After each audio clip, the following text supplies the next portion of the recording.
Good morning, everybody. I hope everybody can hear my voice and see the presentation on the screen.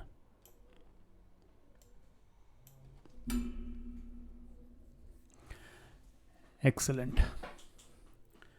So, today we are going to have a fun session of vocabulary.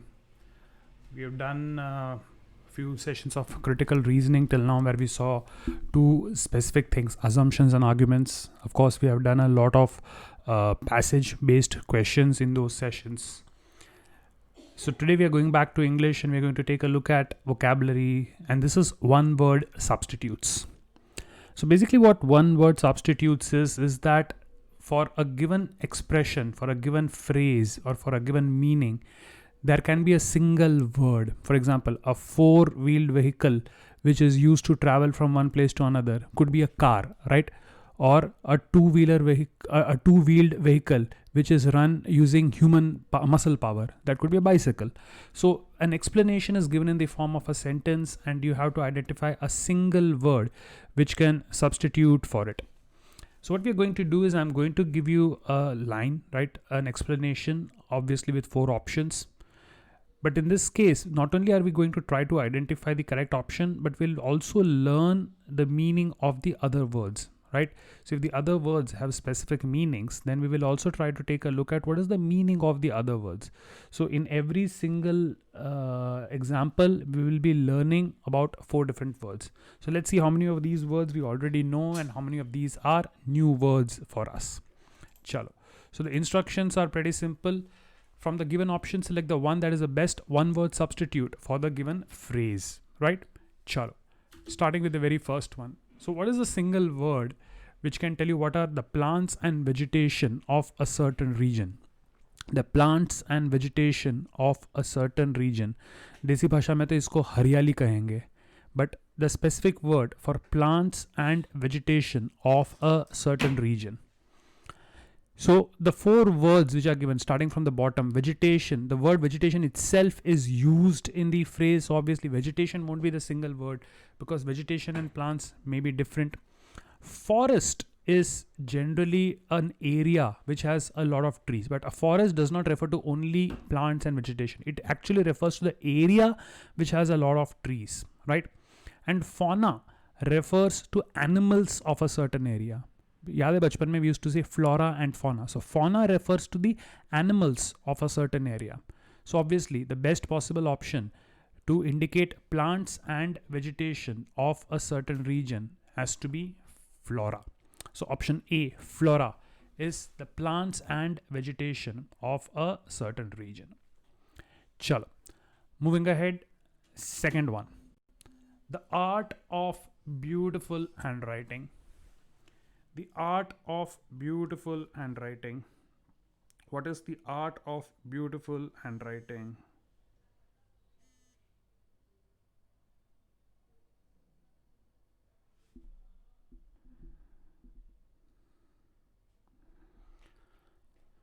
Okay, so painter and draftsman are actually human beings, individuals who do something. That is not the word for an art.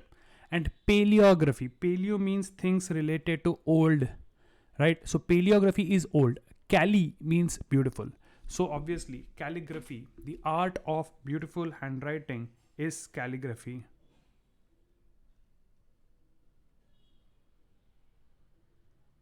Moving ahead to the next one. One whose wife is dead.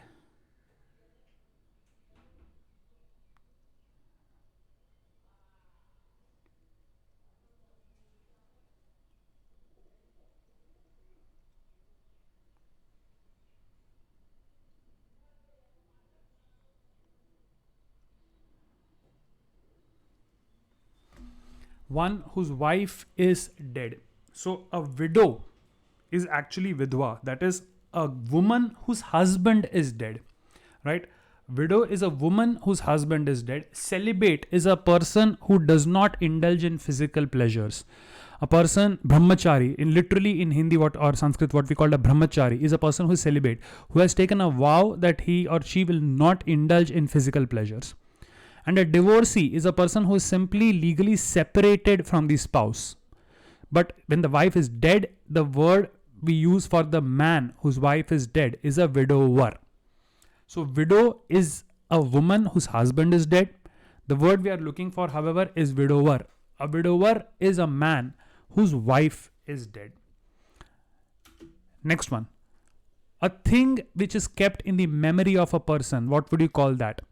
A thing which is kept in the memory of a person. A thing which is kept in the memory of a person. A gift is something which you give to somebody. A gift is something which you give to somebody. An elegy is something which you read at the funeral of a person. When a person is dead and you say something in that person's memory, that is an elegy. And an epitaph is something which you write or engrave on the gravestone of a person. So when people are buried and on the grave you put a stone, generally it's done in Christianity, you write something. So that is an epitaph, something which is written on somebody's gravestone. But when you keep an object in memory of a person, right? Somebody would have given you a cup to remember them by. Somebody says, this is my pen, you can keep it as a memory. So when somebody gives you a small article to keep as a memory, that is what we call a memento. Now, a lot of people pronounce it as memento and also make a spelling mistake by spelling it as M-O-M-E-N-T-O, but there's no such word as momento. The word is memento. A memento is basically any small object kept in the memory of a person. Vanshika asking, is eulogy and elegy the same? Right? A eulogy, yes, definitely is what I said it is, right? Something which is said in the memory of a person. And elegy is also something said, but it is usually specifically a poem. So a eulogy and an elegy, yes, both of them are same, but a eulogy is generally a speech and elegy is generally a poem in the same aspect. So eulogy and elegy, there's a slight difference. Both of them are sad things, which is to express sorrow for somebody's death, but a eulogy is in the form of a speech and elegy is in the form of a poem. Okay, moving on, next one. One who's an expert in judging art, music, etc. A person who's an expert at judging art, music, etc. So an artist is a person who actually performs art. A person who actually does that art is an artist. An expert is a very generic word. An expert is a very generic word. It's somebody who's good at doing anything. So it's not necessarily art and music. It's just a person who is expert, good at doing something. And a musician is also a person who plays music, right? Or is involved with music, but may not be good at judging it. But when we talk about connoisseur, a connoisseur is a person who's an expert, right? It could be a connoisseur of art. It could be a connoisseur of music. Even for food, we use the word connoisseur, although there are very specific words like gourmand for that. So a connoisseur is a person who's an expert in actually enjoying and judging these things. So the best possible option for a person who's an expert in judging art, music and such things is a connoisseur. You cannot mark Shashwat, you cannot mark B as an, see, one who's an expert in is an expert. Come on. ऐसा तो option ही कैसे हो सकता है? अगर D नहीं होगा तो क्वेश्चन ही नहीं होगा. They have to give you some very specific word for it. एक एक्सपर्ट को क्या बुलाओगे? एक्सपर्ट को एक्सपर्ट बोलेंगे. Come on, that is no answer, right? You can not have an expert as the answer for who is an expert. ये तो बात ऐसी होगी कि बेटा एक्सपर्ट का सिनोनिम क्या है? एक्सपर्ट का सिनोनिम एक्सपर्ट है. No, it won't work like that, right? Because the word expert itself has been used in the phrase, so that cannot be the option, right? An expert is a very general term, but an expert is also not somebody who judges. An expert who is somebody good at it. So if I say I am an expert batsman, that does not make me a person who is good at judging batsmen. It is I who are good at doing it, right? So if I am good at doing something, I am expert batsman. But if I'm good at judging it, I won't be called an expert batsman. I'll be called an expert judge of batsmen. I hope you got the difference there. Okay, chalo. Moving on. Next one. A game in which no one wins. This should be easy. Sports metaphor, sports term. A game in which no one wins. So this is pretty simple, right? Obsolete is something which is old and out of fashion, outdated. Abandoned is something which is not completed, which has been left. Postponed is something which will be done in the future, which will not be done now, but which will be done in the future. But a game in which no one wins is called a draw. So a drawn game is when the score of both the parties are same, you are not able to judge which among the two parties is actually the winner. So a game in which no one wins is a drawn game, right? So option A, definitely the right answer to this one. Moving ahead, the government in which all religions are honored, right? So it's not regions, it has to be religions. A government in which all the religions are honored, and as Indians we should be comfortable answering this one because our country is also this, right? Now a fanatic is a person who is too obsessed with something, right? Obsessed to the extent that it might also be bad. So if you are too obsessed with something, you are a fanatic. And surprisingly, the word fan, right? I'm a fan of this person, comes from the word fanatic. Progressive simply means one who has advanced thoughts, one who is not orthodox, one who has modern thoughts. And Catholic is, you know what Catholic is, Christian, a type of religion, right? But in which all religions are honored, and this is the system which India also follows, is called a secular thing. So the correct answer to this particular question, government in which all the religions are honored, is secular. So negative secularism, Surya Kothari is talking about negative and positive secularism. We generally don't use negative secularism and positive secularism, at least as far as India is concerned. We simply say we are a secular country. If you read the constitution, it does not say we are positive or negative. We just say we are a secular country. For us, all religions are equal. We honor every religion, right? Example of a fanatic. Osama bin Laden was a fanatic. All terrorists are fanatics. Fanatics are simply people who are extreme about something, right? So generally terrorists are fanatics for their particular cause, things like that. A fanatic is simply a person who's an extremist. I hope everybody got that. Okay. Chalo. Moving ahead. Next one. A word which is no longer in use. A word which is no longer in use is what?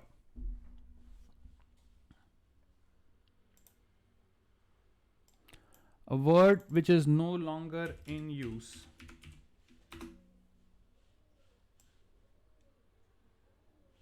So the word extant actually means something which is still surviving. It is the opposite of the given phrase. Extant means something which is still existing, something which is still surviving. Nervous, it's a condition, right? You're not sure about something, you're a bit frightened, that is nervous. Outdated is something which is old. It may not be out of existence. It may simply be something which is old, which is not modern. Obsolete is something which is literally not in use. So a word no longer in use or any object which is no longer in use is called to be obsolete. For example, typewriters are now more or less obsolete. Pagers are now more or less obsolete. So a thing which is no longer in use, the precise word that we can use for that is obsolete. Yes. Extent and extant are not the same. Extent is had, the limit. To what extent can you go to clear the exam? Extent is the limit to which you can go. Extant means something which is still existing, right? Extant means something which is still existing. So extent and extant are two different things. Extinct and extant are also opposites. Yes. Outdated simply means something which is not modern. It may still be, for example, the black and white televisions are not obsolete. They are outdated. Even now you can get black and white. Radios are not obsolete. They are outdated, right? So, or desktop computers, they still exist, but they're outdated. So outdated simply means something which is not modern, something which is old, but it may still exist. But something which is no longer used, for that we have to use the word obsolete. Right? So I hope everybody got this one. Obsolete and the other three words which are given in the example. Okay, chalo. Moving on to the next one. A place good for the sick to stay for long and recover. A place good for the sick to stay for long and recover.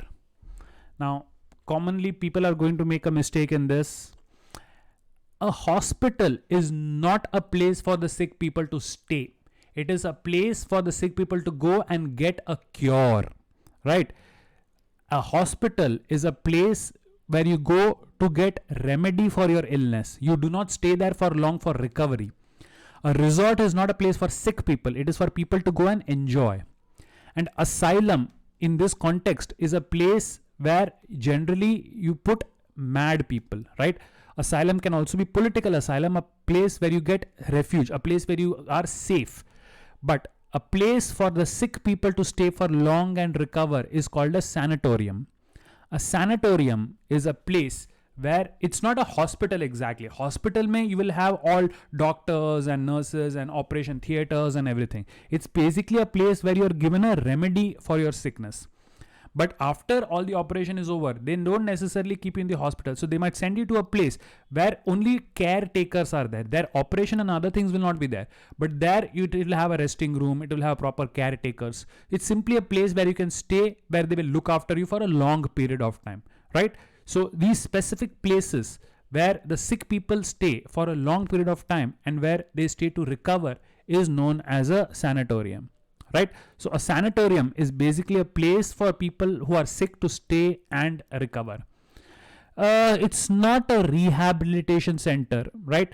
And Kayan, sanatorium, the word now has been used for people, places to stay and other things. But technically speaking, the dictionary meaning, if you take a look at it, it's a place for people to stay and it's a place where sick people can stay for a long period of time and recover, because sometimes care may not be possible at home, right? You might require round the clock observation. So sanatoriums are such places, although the word is not very commonly used, but yes, the word is sanatorium. I hope everybody got this one. It's not exactly a rehabilitation center. A rehabilitation center may they specifically help you recover from addiction and other things. A sanatorium is simply a place. It's almost like you have old age homes for old people. It's not now in old age homes, Vridhashram. They don't. It's not for doctors and nurses to take care of you. They are simply caretakers. So like how you have old age homes for old people, similarly we have sanatoriums for sick people. I hope you get that. Yes. So sanatorium is simply a place. So no, it does not have to be a place with neurological or psychological diseases like Alzheimer's and other things. No, it is, see, for example, let us say that now COVID patients, there is no treatment for COVID as of now, right? So till now then there was no treatment, but you could not keep them at home. Now, so you just keep them in a place where regularly they will be given medicines, they'll be taken care of. Now, it could be called a sanatorium, although the specific need was for quarantine houses. But think of COVID patients. Now there is no cure for them, so there was no point in keeping them in hospitals and binding up all the beds and ICUs. So you would have known there were many public places, in fact, which were designated as COVID-19 recovery places, right? So they could be called sanatoriums. I hope you understood it. Yes, that is a sanatorium. It's not a place where you are given treatment full-fledged like a hospital, but where you stay and under the supervision of caretakers and where you get well. Okay, so sanatorium is the word we are looking for. Okay, a place where everything is perfect. A place where everything is perfect. Now this comes from literature. From the bottom, heaven is Swarg, everybody knows, but it's not necessarily the name for a place where everything is perfect. Paltoon is no word, it's just a word created like that. There's no actual meaning to Paltoon. A platoon is a group of soldiers. A platoon is a group of soldiers, but Paltoon, there's no such word. Cosmos is another word for universe, like or space. Just like in the West, we call them astronauts. Russians call them cosmonauts. Cosmos literally means the universe. But a place where everything is perfect is called utopia. So utopia is a place where everything is supposed to be perfect. It's a perfect world. Can somebody tell, does everybody know what is the opposite of utopia? A place where nothing is perfect. Utopia means everything is perfect. A place where everything is perfect. So what is the opposite of utopia? A place where nothing is perfect. Yes, Siddhant is correct. Yes. Vanshika, Millie, all got it. So the opposite of utopia is dystopia. D-Y-S-T-O-P-I-A, dystopia. So if utopia refers to a place where everything is perfect, right? It's an imaginary place because no place in reality can be perfect. But it's an imaginary place where everything is perfect. So a perfect world is called an utopian world, utopia. And a place where nothing is correct, nothing is perfect, the opposite of utopia, the word which we use for that is dystopia. Dystopia. Okay? Chalo. Next one. A person who opposes another. A person who opposes another. Right? A soldier is simply a member of the army. Prophet, right? A prophet is someone who spreads the word of God. Right? Pagambar जिसको बोलते हैं. Like Jesus was a prophet of God or Muhammad was a prophet of God. So prophet is a person who spreads the message of his or her God. Fighter is simply someone who simply fights, right? Not opposes. But antagonist is a person who is the opposition of the main person. So an antagonist is the opposition person. So a person who opposes another is the antagonist, right? Villain के लिए भी the word antagonist is used. तो फिर जिसको वो oppose करता है, जो main character है, what is the word for that? The opposite character is the antagonist. For example, Shylock in Merchant of Venice was the antagonist. So what word do we use for a person who was the main character, right? If Ravan was the antagonist in Ramayana, then Ram was what? And the answer, yes, everybody has given it correctly so far, is called protagonist, right? So pro and anti. Pro means for, anti means against. So antagonist is against, protagonist is for. Does Goni mean people? I'm not very sure whether we can use the root there, right? Antagonist and protagonist. Goni, does it mean people? I'm not very sure. But if you can think of other words having the same word root and the same sense, then maybe yes. But I'm not too sure. I'm not sure whether Goni actually means people or not. Anyway, so a person who opposes another, obviously antagonist. Okay. A funeral bell. And this is again from the Western culture, from Christianity. Generally, when people die in church, they ring bell to show that somebody has died. What is the name given for that bell? There's a specific name given to that bell. Now, a call, you know what a call is, to call somebody. Replica is a duplicate of something, right? You create a duplicate of something, that's a replica. Windfall is sudden luck. Like suddenly you're walking on the road, suddenly you get a 2,000 rupee note. So that's a windfall, right? It's a lucky windfall. Windfall means sudden luck which you get. The name given for a funeral bell is a knell. So that's exactly the word. What is knell? Knell is a funeral bell. It's a bell which is rung to show the death, to indicate the death of a person. So whenever there's also an expression, his knell was rung, his death knell was rung, means उसकी शामत आ गई थी. So किसी के मौत पे ही knell बजाया जाता. The bell which is rung to indicate the death of a person is called a knell. Yes? Chalo. Moving on. A person who has just started learning. A person who has just started learning. Again, people are going to make a mistake in this. People are going to make a big mistake in this. Even I was tempted to make that mistake.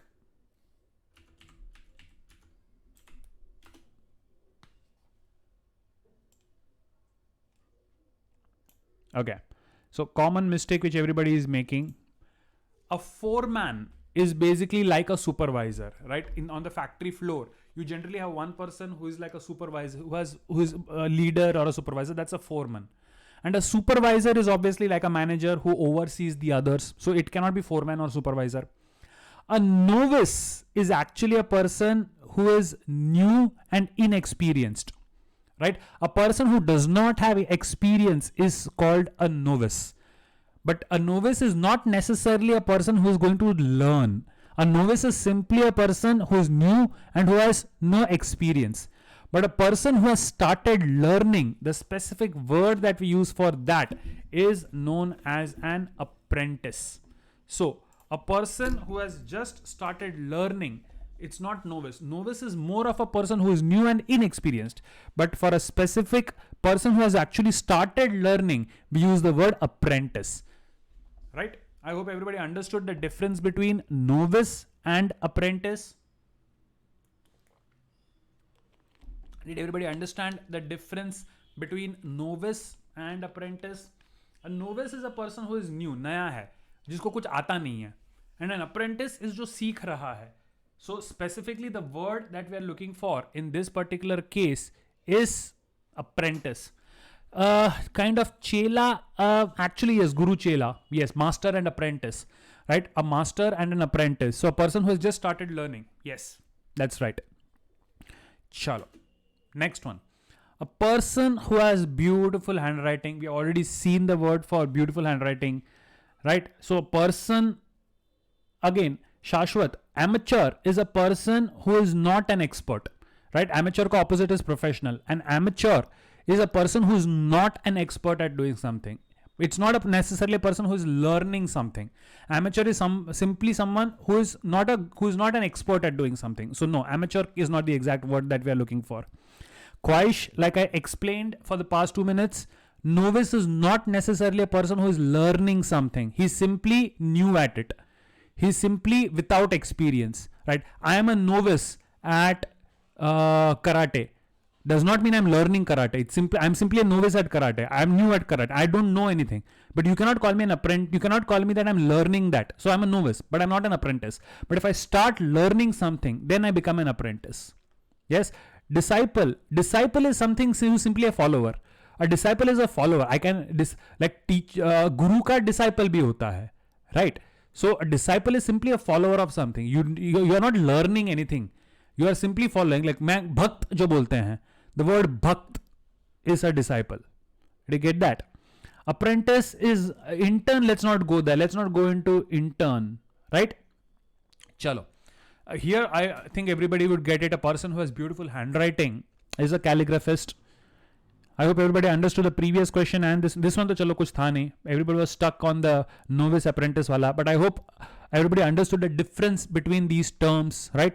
Disciple is simply a bhakt. Novice is simply somebody who is new and not experienced. Amateur is somebody who is not an expert, who is not a professional. Apprentice is somebody who has just started learning from somebody, right? So the exact word I'm looking for in that example definitely was apprentice. Okay. A disease which ends in death. A disease which ends in death. Or anything which ends in death, basically. Anything which ends in death, basically. Right? Cancer is a very specific kind of disease. Life sucking is something which makes you very tired.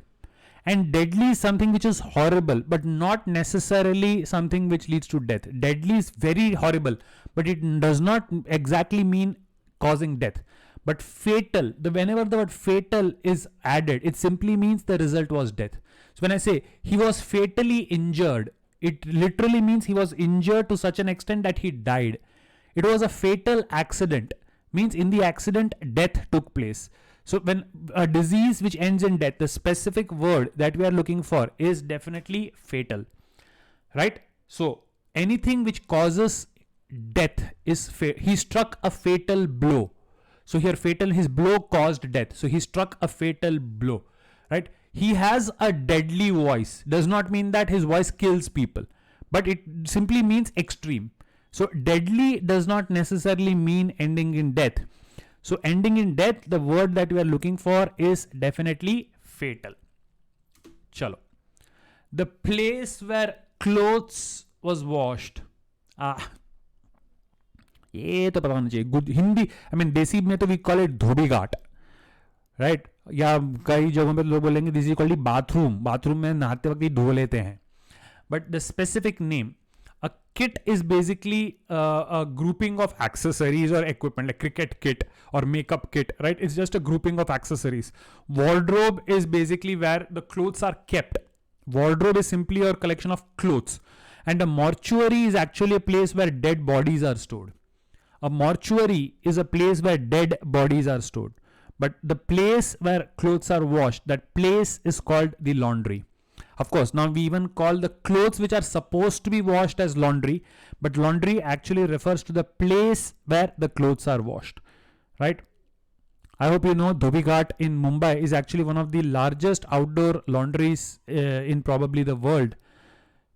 But literally the place where clothes are washed. If it's a specific room dedicated to washing clothes, that's a place we call the laundry. So the word I'm looking for is laundry. I hope everybody understood this. Yes, Namra, morgue is a place. Morgue, yes, mortuary, morgue, they're roughly the same thing. Mortuary, morgue, they're roughly the same thing. Yes? Did everybody get it? Okay. A person leaving his native country to settle in another. Now somebody, I think Gautama, somebody had asked me the difference between two specific words. So, what is the name given to a person who leaves his native country to go live in another? A person who leaves his native country. Okay. So we need to understand this. A traveler is someone simply who is a person going from one place to another. Nomad is a person who keeps wandering, who does not have a fixed location, right? So it's not traveler or nomad. Now we need to understand the difference between an immigrant and an emigrant. Immigrant is a person who comes into a country from another. But if you leave your country, you are called an emigrant. So today, supposing I decide I want to shift to, let us say, Tanzania, right? So I'm an emigrant with an E of India because I've left India. When I reach Tanzania, I'm an immigrant to Tanzania. So when you are leaving your native country, you are called an emigrant with an E. And when you are coming to another country, you are an immigrant with an I in that country. So that's the difference between an emigrant and an immigrant. You first become an emigrant when you leave your country, and then when you reach another, you are an immigrant there. I hope everybody understood the difference between an emigrant with an E and immigrant with an I.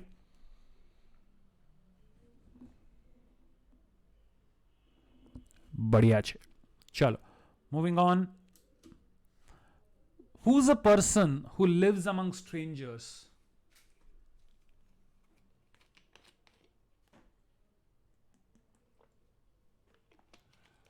So, a recluse is a person who does not like to live with anybody. A person who does not like to live with anybody, जो सिर्फ solitary में रहना चाहता है, such a person is a recluse. Recluse does not like to live with anybody. Stoic is a person who does not show emotions openly. Right? कुछ भी हो जाए, he is very, his expressions are controlled. His emotions are very controlled. A person who does not easily show emotions is stoic. Rustic is something which is not very sophisticated. Rustic is something which is very earthy, something very desi, something not very hi-fi and sophisticated, something connected more, very simplistic is rustic. But a person who lives among strangers, the specific word that we use for that is definitely an alien.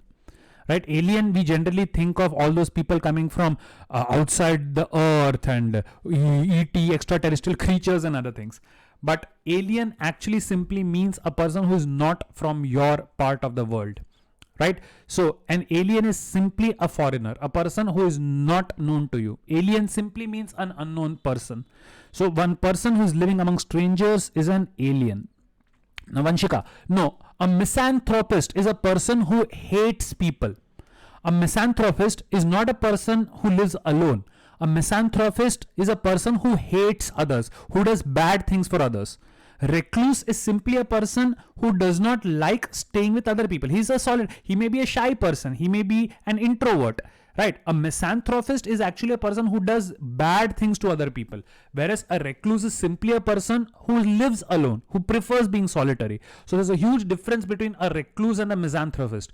A recluse may not be a misanthropist, can be the opposite. A misanthropist is not necessarily a recluse. A person can hate others and do bad to others and still live among strangers. So no, recluse and misanthropist are very different.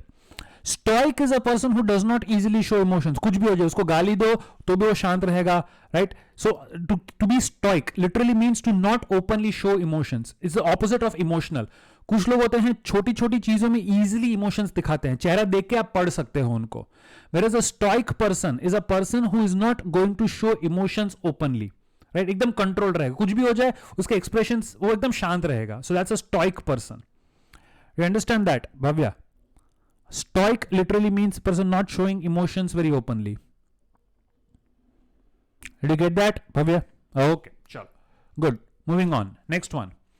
Who is a person who knows many languages? A person who knows many languages. No, Anmol. So again, lot of people making the mistake. A linguist is a person who knows language. That's it. Lingua means language. So a person who knows a language is a linguist, or rather an expert in language is a linguist. But I'm not asking you that. I'm asking person who knows many languages. Debater is simply a person who debates. Stylist, a person who styles others, right? The word I'm looking for is actually a polyglot. A person who knows many languages is called a polyglot. Previous one, a person who lives among strangers is alien. Amanbir, person who lives among strangers. That one? That's an alien. Rustic, like I said, rustic is something which is not what do you care, sophisticated or something. For example, undhu is a very rustic dish. So it's not a very sophisticated dish, but it's a very nice, hearty, desi dish. Or makke di roti sarson da saag is a very rustic dish. It has an old world charm, right? Something which is hearty but not sophisticated. That's rustic. Plain, homely. Yeah, Vanshika, excellent. Plain, homely, something like that. Okay. Person who knows many languages is a polyglot. Poly means many. So, and glottis is actually literally your throat, right? Epiglottis. Glottis is your throat. So, from the throat you speak. So, polyglot. A person who knows many languages is a polyglot. Think everybody got this one? Again, linguist is simply a person of a language. It does not include the word many in it. You can know only one, you know only one language, you can still be a linguist, right? For example, a person born in the UK knows only English and he might be an expert in English. So he's a linguist. But he does not know more than one language. Here it clearly says a person who knows many languages. So for that we need to have polyglot. Linguist is simply language. It has nothing to do with word many. A linguist can know many languages, may know only one language. But the phrase specifically asks for somebody who knows many languages. So polyglot. Yes. Chalo. The examination of a dead body.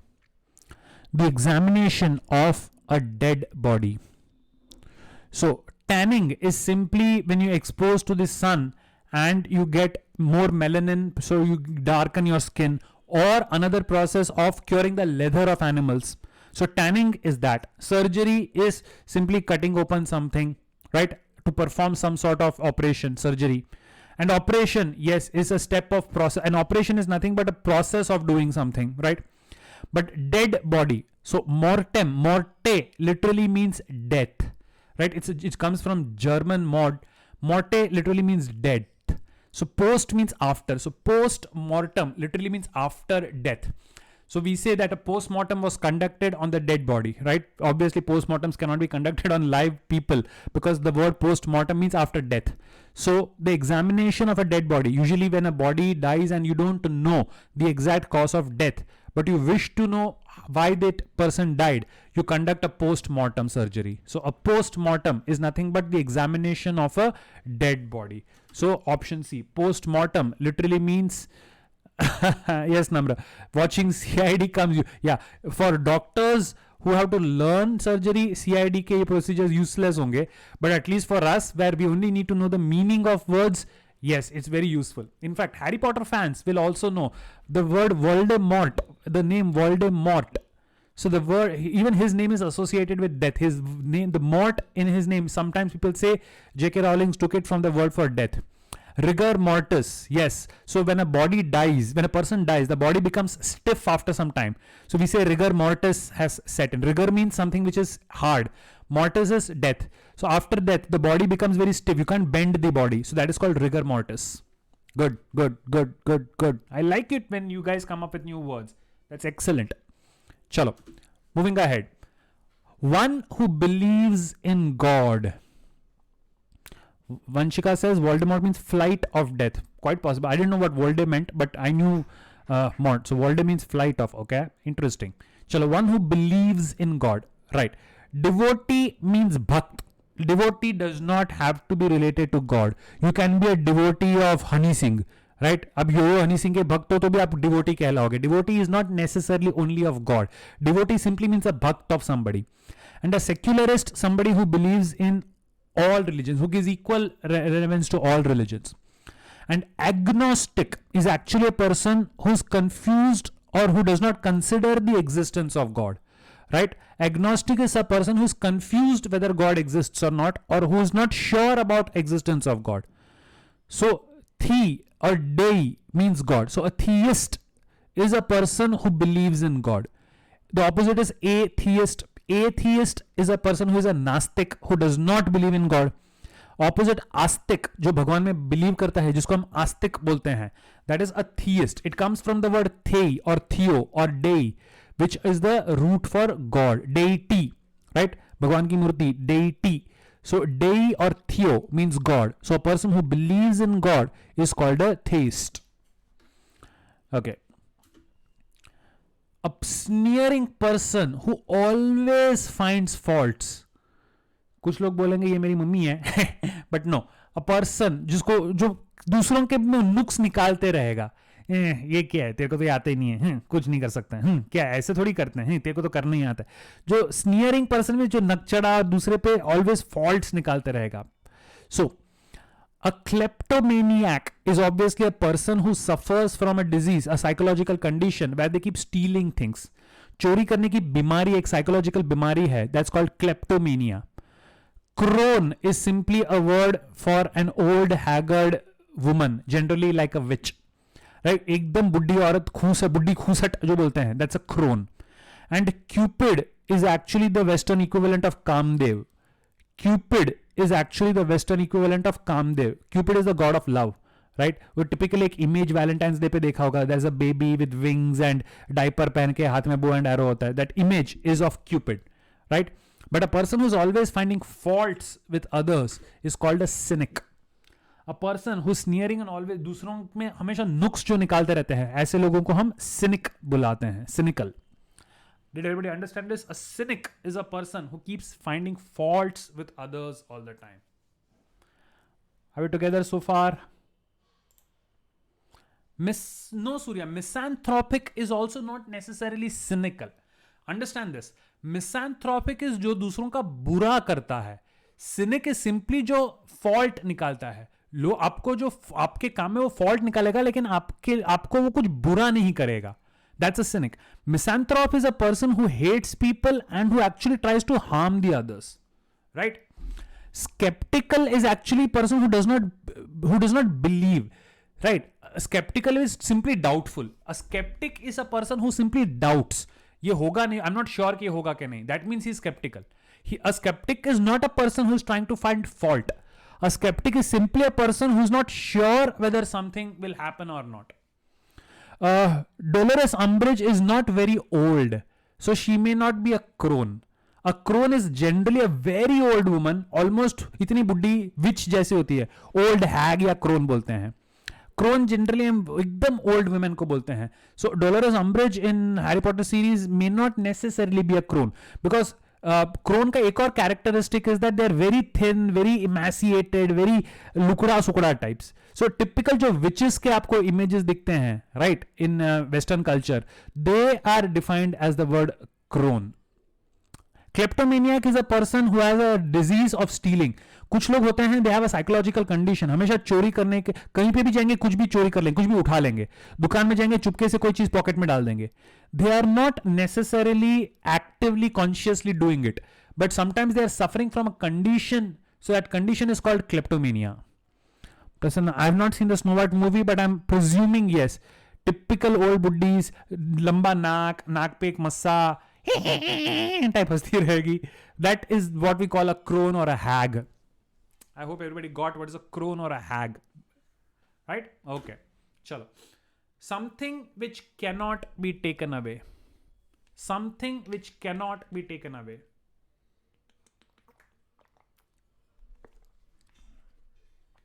Okay. So legible is something which you can read. Legible is simply something which you can read. जो पढ़ पाते हो, legible, जो नहीं पढ़ पाते illegible. For it is a stereotype that doctors have illegible handwriting, right? So legible means something which you can read. Edible is something which you can eat. खाने लायक है edible, खाने लायक नहीं है inedible. Natural, we know all what natural is, something which happens in nature. Inalienable is something which cannot be taken away from you. For example, the fundamental rights given to you by the Constitution are your inalienable rights, which means they cannot be taken away from you. So something जो आपसे छीना नहीं जा सकता, जन्म सिद्ध अधिकार जिसको कहेंगे, those are known as inalienable things. So your fundamental rights granted by the Constitution are your inalienable rights. They are rights given to you which cannot be taken away from you. The word I'm looking for is inalienable. Moving ahead. What are the words inscribed on a tomb? And we have already seen this word before for another example, right? Remember, the words inscribed on a tomb. Honor is samman, right? Memento, we have seen, is something which we keep to remember somebody. So it's not necessarily related to death, right? आपका कोई close friend है, वो शहर छोड़ के दूसरे शहर जा रहा है, तो जाने से पहले बोलेगा ये ले, ये keep this pen as my memory. So it's not for a dead person, it's simply to remember something. So memento is just that. And lyric are the words to a song. But words which are written on a tomb, कब्र पे जो पत्थर पे लिखते हैं, gravestone पे, that is called an epitaph. An epitaph is words which are written on the gravestone.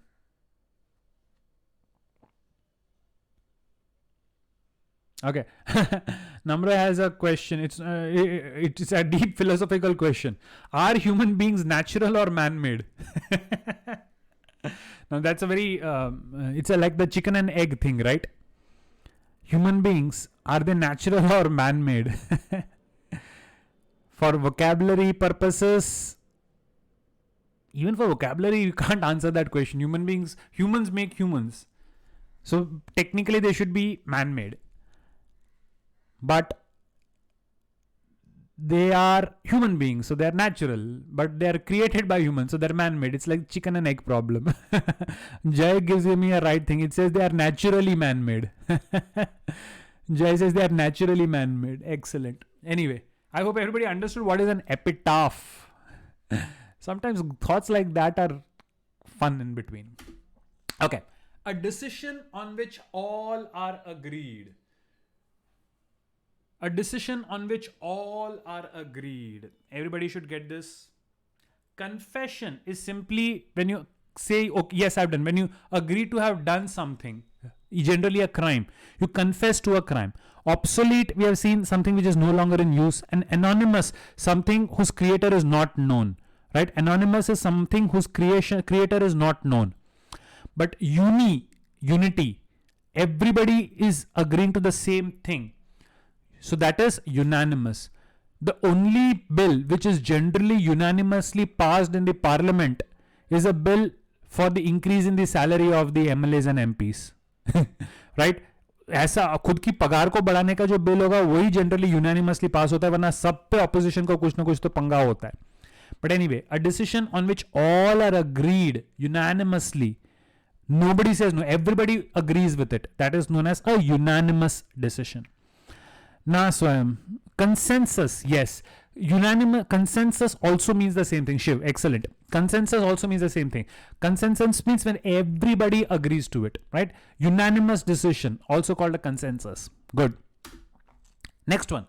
A person who can be cheated easily.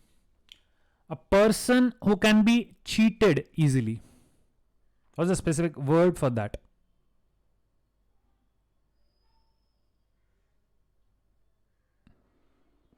So an egoist is a person who has too much of self-importance. खुद को जो बड़ा मानता है, जो बोलते हैं ना ego वाला बंदा है. So that's an egoist. Client, obviously, if you are giving a service, you're doing a business. तो जो आपके services, products लेते, that's your client. Faithful is a person who is faithful to you. We know exactly what it means. A person who is on your side, who does not go against you. A faithful person. We know what that means. Credulous is a person जिसको भोला कहते हैं, a person जो भोला है, जिसको cheat करना आसान है. So that is called a credulous person. So a person who can be cheated easily is actually a credulous person. Gullible, excellent. The word gullible is also used for such persons, right? Credibility, it also comes from credibility. Credibility means something which can be believed. How believable something is credibility. When we say something is incredible, we say it is so extreme that it is very difficult to believe it can exist. Though this is an incredible thing, it is so good, so extreme that almost unbelievable. So cred is belief or faith. So credulous is a person who can be cheated easily, right? Chalo. Now, who's a person who cuts precious stones? A person who cuts precious stones. Who is a person who cuts precious stones?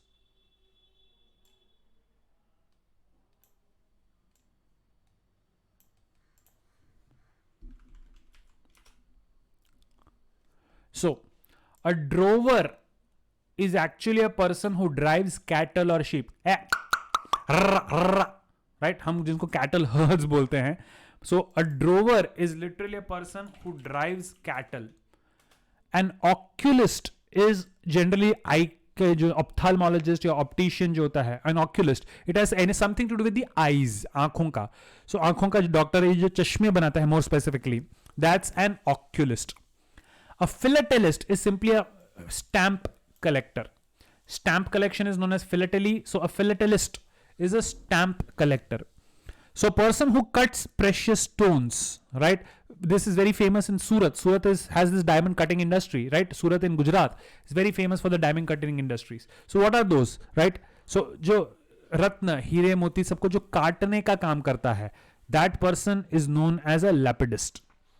A lapidist is a person who cuts precious stones, right? Gem cutters is a very common word which we use, but the technical word which can be used for them is a lapidist. I think everybody got this one. Moving ahead. So a person who cuts precious stones is a lapidist. Next one. A commonplace remark. Oops, options में गड़बड़ हो गई है कुछ. Yeah. Technically, दोनों C and D both are the same. Doesn't matter. A commonplace remark जिसमें कुछ खास नहीं है, just कुछ बोल दिया, कुछ कह दिया. Nothing very special, right? The sun rises in the east.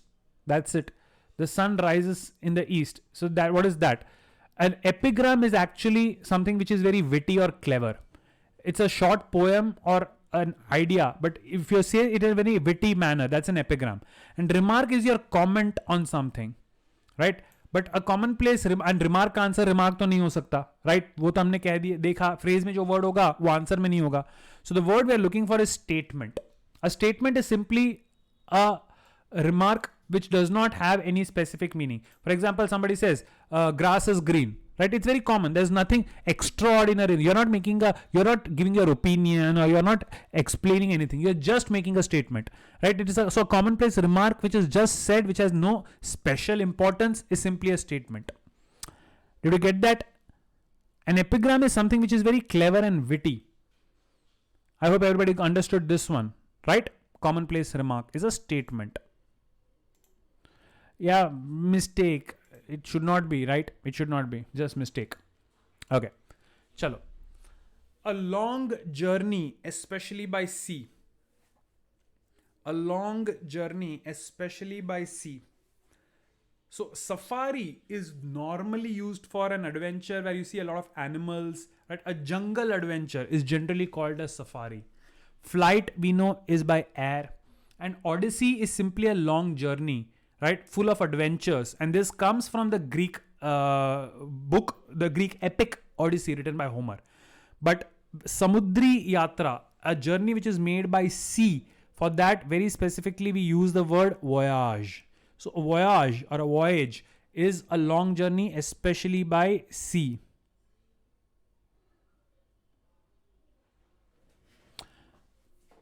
so Odysseus, yes, Odysseus was a Greek hero, and based on his adventures we have the क्या कहते हैं, the epic Odyssey, right? Odyssey is the epic, like Ramayan is about Ram, so Odyssey is about Odysseus, and from that the word Odyssey is now used in commonplace language to mean an adventurous journey, right? So yes, number bon voyage, so have a good voyage. Normally it was used for sea voyages. Now of course any travel we say bon voyage, but normally for traveling by ships we used to say voyage. Okay. Jai says, when we say he made a statement by overtaking his father's business, we say it in a witty manner. No, an epigram is generally like a pun or a joke, something which has humor in it. That's an epigram, right? Have you understood? It's actually a figure of speech. It's used in poetry. So anything which is witty or humorous, short sentence but witty or humorous, that's an epigram.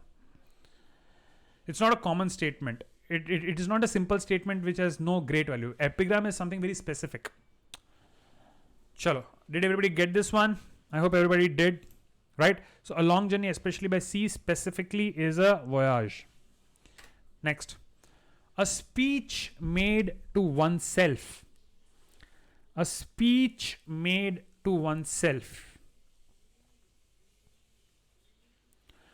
Speech is bhashan, right? It's just bhashan. Intercourse is actually between two people. Any activity between two people is an intercourse. Dialogue also is speech between two people. Dia means two, log means speech, right? So dialogue is between two people. But when a person talks to himself or herself, that is called soliloquy. Soli means self or individual or one. Loquy again comes from logos or lok, which is speech. So खुद को जब कुछ बोलते हैं, लंबा चौड़ा भाषण देते हैं, but it's for self, that is called a soliloquy. It is different from a monologue. A monologue is when you are talking to an audience but only you are talking. For example, एक लंबा चौड़ा आप भाषण देते हो लेकिन सामने वाला कुछ आप अपने आप को ये शब्द नहीं बोल रहे, ये चीजें आप सामने वाले को बोल रहे हो, and सामने वाला चुप है. That's called a monologue. Only one person is talking, but to somebody else. But when you're talking, nobody else may be there. You may be talking to yourself. That is known as a soliloquy. Yes? Yes, Vanshika, that's correct. Shakespeare often uses soliloquy. Yes. Stage पे अकेला बंदा होगा और खुद से ही बातें कर रहा होगा. That's called soliloquy. Locus is the root for talk. Yes, Namra. Correct. So, did everybody get this one? Speech to oneself is soliloquy. And a soliloquy is different from a monologue. Chalo. A short walk for pleasure or exercise. A short walk for pleasure or exercise. Yes, most of us getting it. Jog is not walking. Jogging is actually between walking and running, right? Jogging is more than walking but less than running. So it's not jog. Gallop is actually running and specifically used for animals, especially horses. A gallop is a run, especially done by animals, especially done by horses. And a promenade is actually a place, right? Promenade is actually a public place. So a short walk, when you do it for pleasure or exercise, is known as a stroll, right? He was strolling, means he was leisurely walking. He was not walking briskly. Stroll is आराम से ऐसे टहलना, जिसको हम हिंदी में टहलना बोलते हैं. So the word stroll is a short walk which is for pleasure or exercise. Interesting, Mayuk. Mayuk says the word prom comes from promenade. Yes. Promenade. Chalo. Next. Oh, we have seen this one also before. A poem of mourning. Mourning is जब आप दुख शोक व्यक्त करते हो, right? Generally at the death of somebody. So what's that? We have seen this word also when we were talking about tombstones and memento and stuff. So an epic is actually a very long poem, generally about something heroic. Right? An epic is a very long poem, generally something heroic, like the Ramayana, the Mahabharata. They are all epics. A sonnet is a very specific type of poem which has 14 lines in it. It has a sextet and an octet, or an octet and a sextet. 6, 8, 8, 6 के combination होते हैं. That's a sonnet. Lyrics are simply word or text for a song. But a poem specifically for expressing your mourning, expressing your sadness, is called an elegy. So the answer is elegy.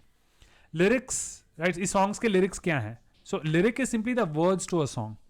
Elegy is a poem which is for mourning, right? Something is bad, something is wrong, somebody has died and उनके शोक व्यक्त करते हैं. So a poem जिसमें आप अपना शोक व्यक्त करते हो, that is called a elegy. Why not sonnet? Jatin, sonnet is not, sonnet can be for anything. Sonnet is simply a type of poem जिसमें 14 lines होते हैं. It is not necessarily for mourning. Sonnets can be happy. In fact, sonnets can be used to describe beautiful things. Sonnets are simply a type of poem. It refers to the structure of the poem. It is not necessarily for mourning. Mourning means dukh vyakt karne ke liye. Sonnets are not necessarily for mourning. Eulogy. Eulogy is a speech. Elegy is a poem. I mean, we are mixing up the two things. Eulogy is a speech. Elegy is a poem. Write-up is the eulogy. The poem is the elegy. Hope you got that. You confuse the two things. But good you remembered. But remember, eulogy is the written text. Elegy is the poem. Chalo. We've been using this word again and again. A person who hates mankind. Person who hates mankind. A rebel is someone who simply goes against the authority. Right? He doesn't necessarily hate mankind. He only goes against authority. Hater is a person who hates something specific. A hater could be anything. Philanthrop is a person who does good for mankind. Right? So the opposite, a person who hates mankind is a misanthrope. Anthrop is literally humanity. Anthropos, anthropology. Right? Anthropos literally means human beings or mankind. And mis is used for the negative sense. So a person who hates mankind is called a misanthrope. A person who hates mankind is called a misanthrope. Did everybody get this one? Misanthrope, the opposite, philanthrope. Mis, जहां पे negative कुछ भी देखना है और miss word हो, then generally there is an association there. Miss literally means to hate. Prasanna says it comes from misien. Which language? French? Latin? Which one? Yeah, it's not mis, it's a misogynist. The word is misogynist. Yeah. So miss. Okay, Greek. Excellent. Chalo. Person who walks in one's sleep, and this is the first example I take when I give the when I take a class of vocabulary. One of my first examples when I'm teaching word roots.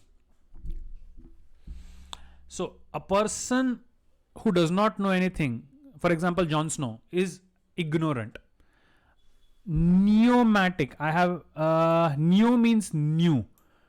So something which is newly done, I guess, would be neomatic. I'm just simply guessing the meaning of the word, right? The word neo is new. So neomatic, I guess, there's no specific word actually like neomatic. Dreamer, we all know what it means. Sapne jo dekhta hai. But a person who walks in his sleep, som is sleep, ambul is walk, ist is person. So somnambulist is the person who walks in his sleep, a sleepwalker. नींद में चलने की जो बीमारी होती है, that बीमारी is called somnambulism, and a person who walks because of this is called a somnambulist. I think everybody got this one. I hope everybody got this one. Okay, and one of my oldest students is happy to hear this word because the person attended my lecture so many times. Okay, a person who enters without an invitation. The next one is also very relevant. A person who enters without any invitation.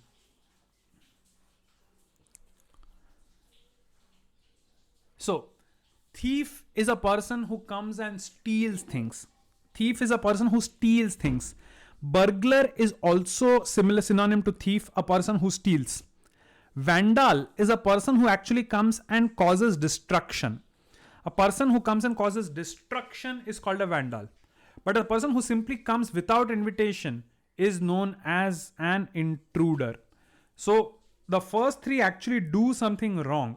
Intruder is simply a person who has come without invitation. He may not necessarily steal or may not cause any loss to the person. But without invitation, a person comes, that person is simply called intruder. Why are you intruding in my party? Why are you intruding into this classroom? So intrusion is simply coming in without permission, right?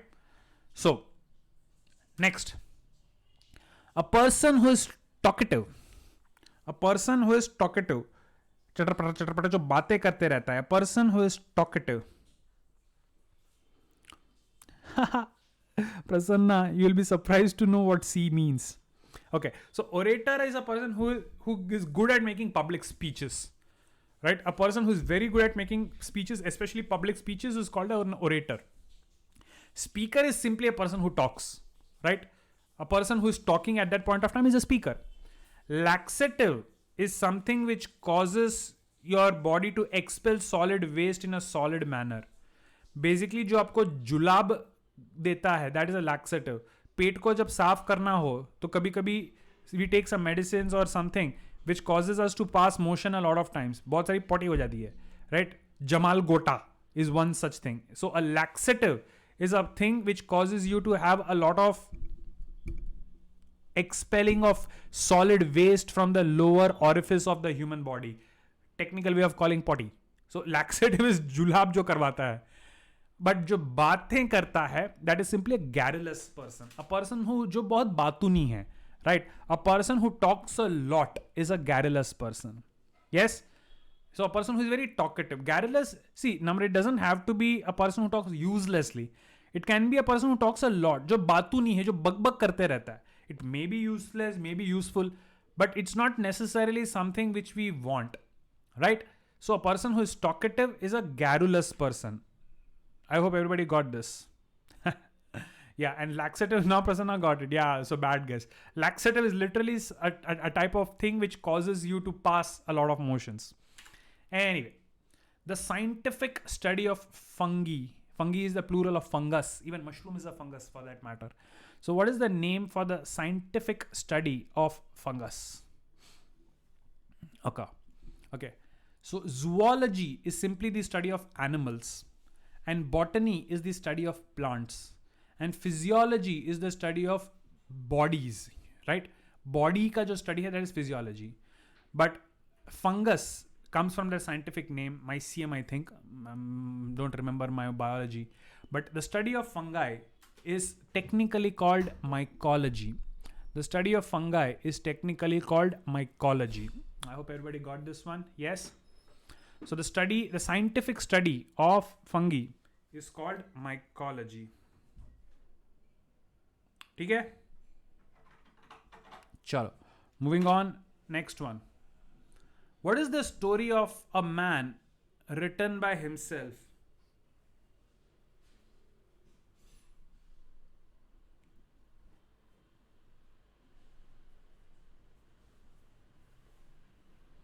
What is the story of a man written by himself? So, the story of a man is biography. History is something which has, it's not story of a man, it's simply what has events which have happened in the past. Life history is again somebody's story, right? Biography and life history are more or less the same. But when the story is written by the person himself, then it's not just a biography, it's called an autobiography. किसी की story कोई और लिखता है तो we call it a biography. But एक बंदा अपनी स्टोरी खुद लिखता है, then that is called an autobiography. I hope everybody knows the difference between a biography and an autobiography. A biography is simply a story which is written about a person. But if the story is written by the person himself, खुद के बारे में कोई कहानी लिखता है, then it is known as an autobiography. Yes? चलो. So, yes, Mein Kampf. If Adolf Hitler himself wrote the story of his life, then it is an autobiography. Or like Gandhi's My Experiments with Truth. Right? The book was written by the author himself and it is about himself. So that is called an autobiography. Auto means self. Okay. What is the study of birds known as? What is the study of birds known as? The study of birds is what? Okay. So the study of mountains is orology. Orology is the study of mountains. Geology is the study of the earth or rocks. And philology is the study of languages. Right? So orology is mountains, geology is rocks or earth, and philology is languages, especially the historical development of languages. So when we talk about birds, we are talking about ornithology. Who's the most famous ornithologist of India? Who's the most famous ornithologist of India? The bird expert of India. That question comes, it's general knowledge. So the most, yes, correct. Swayam Siddhant, yes. So it's Dr. Salim Ali. Dr. Salim Ali is considered to be India's leading ornithologist. So ornithology is technically the study of birds. Chalo. Next one. The government by one man. The government by one man is what?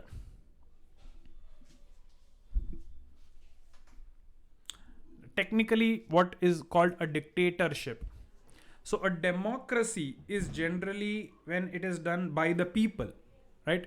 There is no technical word as monocracy, although you will be tempted to write monocracy because mono means one. But no, there is no such technical word as monocracy. And anarchy simply means no rule at all. When there is total chaos, that is anarchy. So a dictatorship, a government by one man is what we call as autocracy. So government by one man, that is known as an autocracy. I hope everybody understood this one. I hope everybody got this one. Yes. So monocracy, although some of you might be tempted to mark that as the answer, should not be taken as the answer because technically there is no such word as monocracy. What we call it is autocracy. Okay. So one person, any dictatorship is technically an autocracy, right? Okay. To examine one's own thoughts and feelings. अपने आप के सोच पे विचार करना.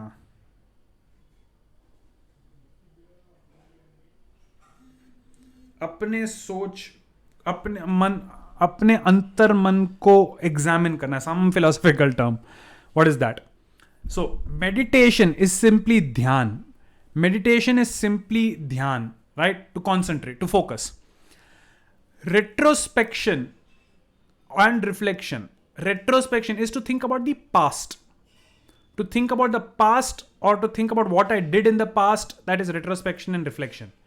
But what am I feeling? What are my thoughts? You think about what you're thinking. You think about what you're feeling. खुद को अंदर से आप एग्जामिन करते हो. That we call as introspection. अपने आप को अंदर से एग्जामिन करना. That is introspection. Right? So I think most of you got it correctly. अपने आप को अंदर से एग्जामिन करना. To check what am I feeling? What am I thinking? So you introspect yourself. You examine what is happening inside you. Chalo. A short, usually amusing story about some real person or event. The word amusing is the important thing here.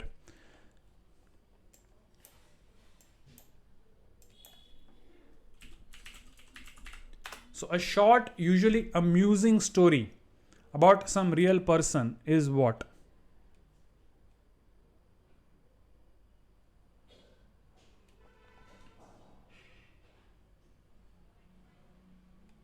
So anecdote is actually a short amusing story. Literally जो phrase दिया है, the word we are looking for is anecdote. Antidote is generally something which is used to cure the effects of poison. So if you ingest poison, you get an antidote for that. Antidote is technically a medicine which counteracts the effect of any poison or toxin. Tale simply means kahani.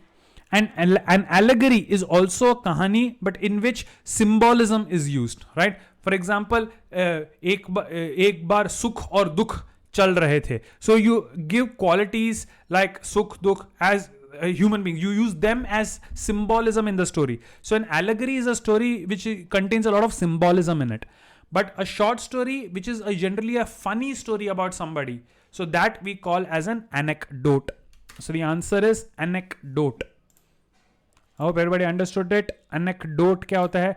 किसी के बारे में एक specific कहानी अगर आप कुछ सुनाते हो, and generally some funny story about somebody, right? Generally अगर हम 4-5 दोस्त इकट्ठा होते हैं तो हम एक दूसरे की टांग खींचते हैं, किसी के बारे में some funny thing we relate. So we are telling anecdotes. So small, generally amusing or witty thing about somebody, it's an anecdote.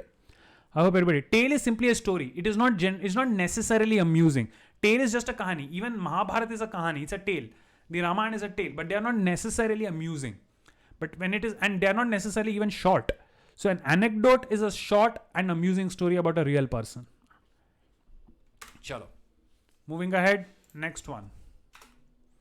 A person who is indifferent to both pleasure and pain. And I did use this word before. This word I have already explained in one of the previous examples. जिसको ना सुख से ना दुख से ना pleasure से ना pain से किसी से फर्क ही नहीं पड़ता है, right? A person who is indifferent to both pleasure and pain. So saint is sant. Ascetic is a person who has given up all worldly pleasures, जो सारे सुख त्याग चुका है. And a hermit is simply a person who lives alone, जो दुनिया से दूर रहता है, लेकिन जिसको सुख और दुख से फर्क नहीं पड़ता. That is a stoic person. So a person who remains indifferent, उसको happiness होगा तो भी दिखाएगा नहीं, sadness होगा तो भी दिखाएगा नहीं, उसको ना इससे फर्क पड़ता है ना उससे फर्क पड़ता है. So that is what we call as a stoic person, a person who is indifferent to both pleasure and pain. Okay, we have done this similar one. Life history of a person written by another.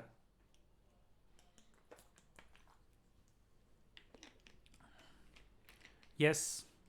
So autobiography is when the author is writing about himself. Bibliography is just a reference list, a list of books or list of references. Biblios literally means book. So a list of books is a bibliograph.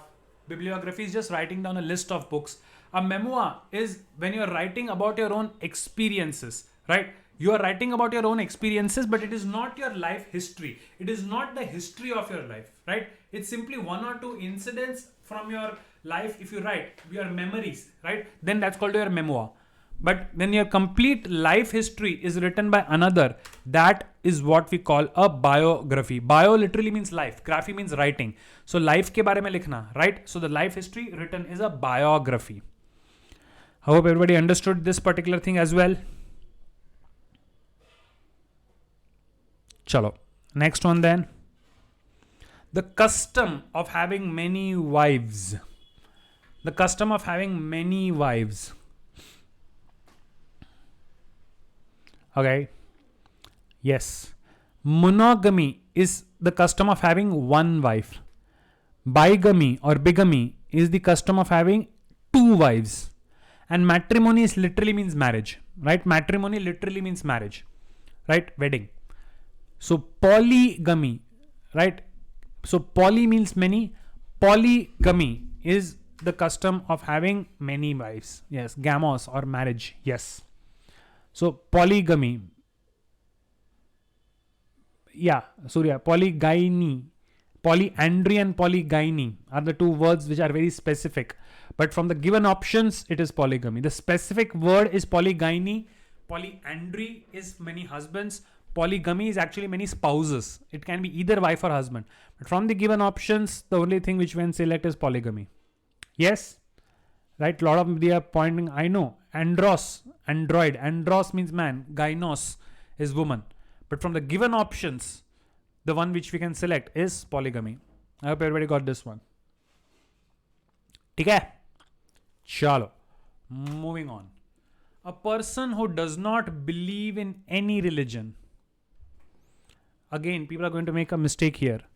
A person who does not believe in any religion. A philatelist is a person who's a stamp collector. A philatelist is a person who is a stamp collector. A rationalist is a person who believes in logic.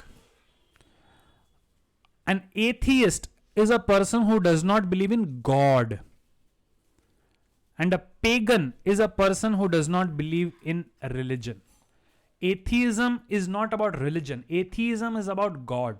If you don't believe in a God, then you are an atheist. But if you do not believe in a religion, then you are pagan.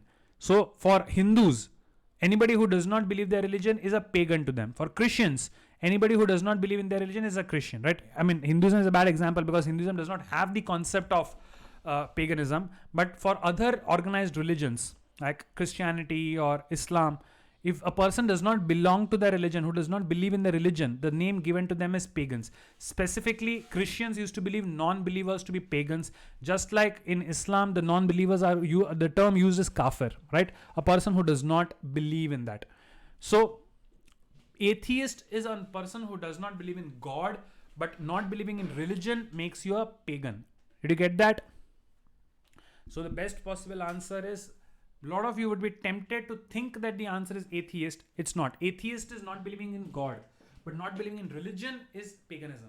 God and religion, two different things. Right? Chalo. I hope everybody got this one. Next one.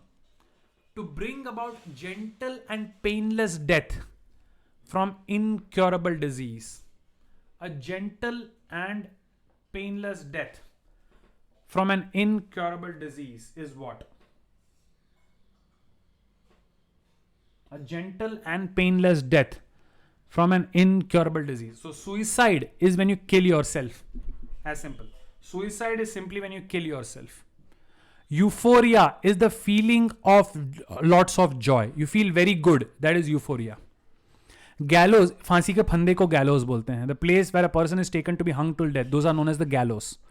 But when a person is sick and is suffering and cannot be cured, and then consciously the life of that person is taken, and by the way, it is still illegal in India. Only passive euthanasia is allowed, right?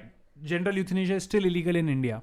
But when you painlessly, gently, you kill a person so that his suffering is relieved, that is known as euthanasia.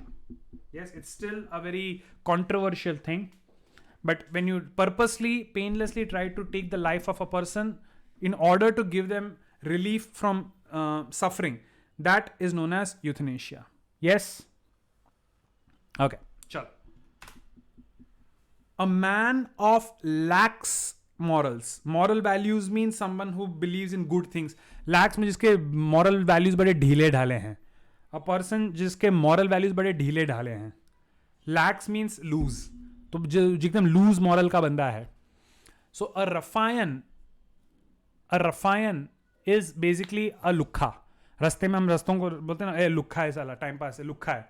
So a lukha is a ruffian. Vagabond again, जो रखड़ते रहता है, is a vagabond. And pirate, we all know, right? A person who's a thief, but generally on the seas. But जिसके moral values नहीं, who does not have great moral values, we call such a person to be a licentious person. So a person who does not have great moral values, such a person is known as a licentious person. The word we are looking for is licentious. Okay. Moving on. Did everybody get this one? Licentious literally means not having good moral values.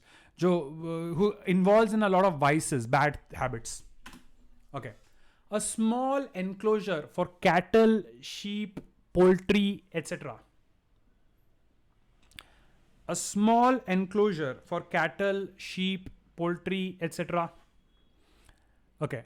A cellar is generally an underground storage thing, usually for wine or grains or such things, right? Where objects are stored. Sty is specifically a place for a pig, right? It's specifically the word sty is used for pig. And lair is equivalent to adda, right? And lair may also be like a cave or something, but a lair is literally the word for adda. But a place where you keep things like cattle, sheep, poultry is hen, chicken and all that. The word specifically for that is a pen. A pen is the place where you keep cattle, sheep and poultry. A sty is a place where you keep pigs. ठीक है? चलो, let's take one last word then. To cause troops etc. to spread out in readiness battle, right? You are the general. आप अपने armies को, अपने soldiers को बोलते हो, okay, you guys go there. आप इस form में, like even in movies you would have seen that the general orders the persons to go in specific areas. कि तुम सब यहाँ पे जाओगे, तुम इस area में जाके ऐसे attack करोगे. So to cause troops etc. to spread out in readiness for battle. So align is to make everything uniform. Collocate, again, It's a term made up. And dispense is to give away. But for army specifically, for troops, especially for army soldiers, the word that we use is we deploy. Like the US troops were deployed in Afghanistan. Indian peacekeeping force was deployed in Sri Lanka. So when you use for soldiers, the specific word always is deploy. I hope everybody got this one. Yes, deploy. Shiv says the third floor corridors was the lair of the three-headed dog. Yes, Fluffy. Fluffy was a three-headed dog. Cerberus in Greek mythology. Anyway, did everybody understand the 50th one? Yes? So guys, these are the words, 50 words. I'm going to send this by the end of the day also as PDF for you to revise. We are done for the day today. I'll be sending you across the ID password for Chandan sir's session next in a short while. You can take a quick break till then. We are done for the day. You can exit the session. I'll be sending you the ID password for Chandan sir's session in a short while. Till then, have a good day.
बहुत मज़ा आता है ना मेरा मजाक उड़ाना. गरम है ध्यान से.